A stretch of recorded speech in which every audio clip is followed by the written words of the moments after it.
morning, class. Before we start, I introduce myself first. I am your teacher, Juliana Marie, but you can call me Teacher Yan.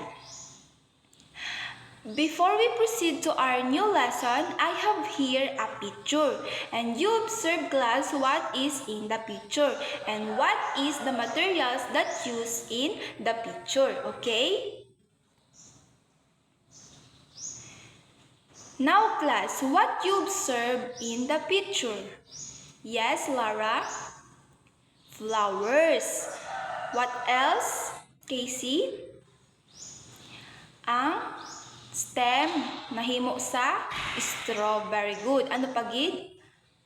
Ang leaves ginhimo sa colored paper. And the vase. Ano ang vase naman? Ano ginhimo iya? Sa carton. Very good. Now, class, do you have any idea what is our topic for today? Wala. Okay. Our topic for today is craft making using recycled materials. Kabalo ka mo kung ano ang mga recycled materials?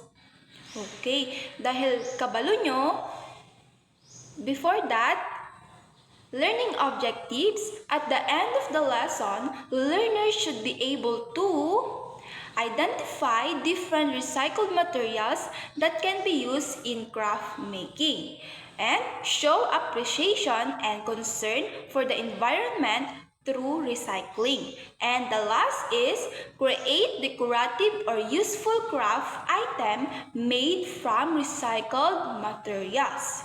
Okay. Recycling means using old or used materials again to create something new. And craft making with recycled materials help reduce waste and protect nature. Nagahimos man bala kamo sa inyo balay or sa mga inyong basura sa balay? Okay, yes, ang iban hindi na maasikaso kay damo ubra. Pero kinahanglan naton nga mag-reduce ang aton waste kay amo ni siya ang nagaprotect sa aton sa nature. Kung hindi kita maghimos or maglinis sa aton mga surroundings, damo mga lamok, basi magkasakit pa sa aton dengue. Ano pagid? Kinanglan ang aton surroundings tinlo. Kay di ba may tatlo kita nga R? Ano ganitong R? Reduce, reuse, and recycled. Okay, recycled yun, class. Okay, sorry. Now, kabalo ka mo sang reduce, kag reuse, ang recycled. Pero ang ating pagatunan subong ay ang recycled. Now, may ara bala ka mo example nga mahatag sa akon kung ano ang mga recycled materials nga ginagamit naton para mag-create kita something new? Yes, Villajean? Okay, sa plastic bottle, very good, plastic bottle. Anong himuon ta sa plastic bottle para maka-create kita sang things nga bag o liwat?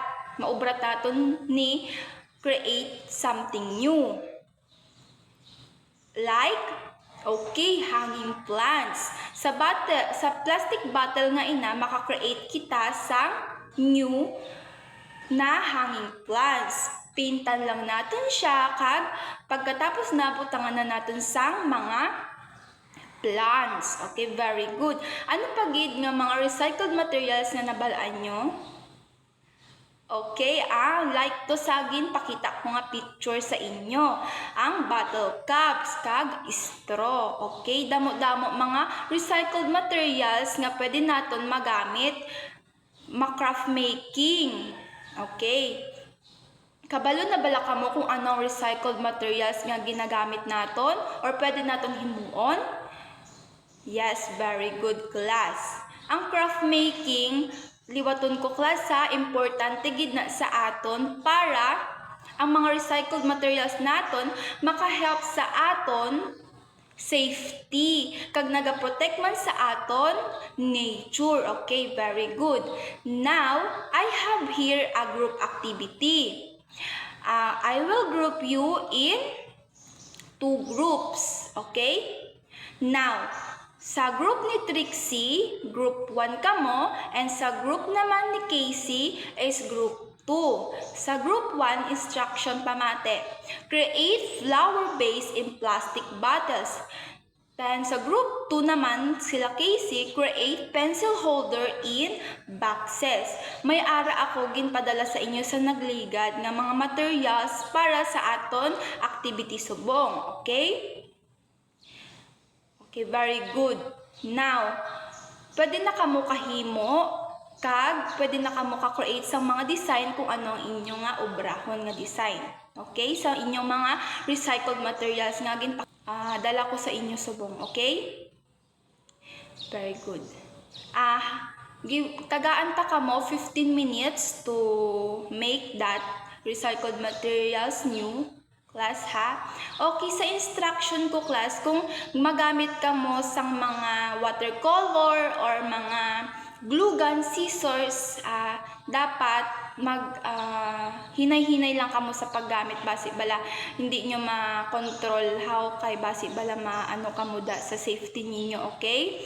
Ang sa watercolor class, butangan nyo na siya sa dalom sang carton or what da para hindi mahikon ang salog kay budlay na siya kwaon, okay? Sa glue gun class, hinahinay man kayo kay gapaso na siya sa inyong kamot kung hindi nyo ma-control, okay? Okay. Tagaan ta ka mo 15 minutes. Tapos na bala ang tanan class? Okay. Kay tapos na ka mo, I have here naman sang individual activity. Diba, ginpadala ko kamo sang bottle caps. Okay. Create a Christmas tree out of bottle caps and paint it to make it colorful and creative. Now, may mga ano man kamo da, diba, watercolors or acrylic paint na pwede nyo magamit sa bottle caps. Kung ano man da siya, kung color puti man da siya, pwede nyo na siya mapaintan. Okay? And, kung may mga design ka mga ginkuha sa balay nyo, pwede nyo naman siya kay gindala dire, pwede naman na siya butangan sang design ng Christmas tree nyo. Basta, maging colorful and creative. Basta, mag-enjoy lang kayo sa ginaubra nyo. Okay ba?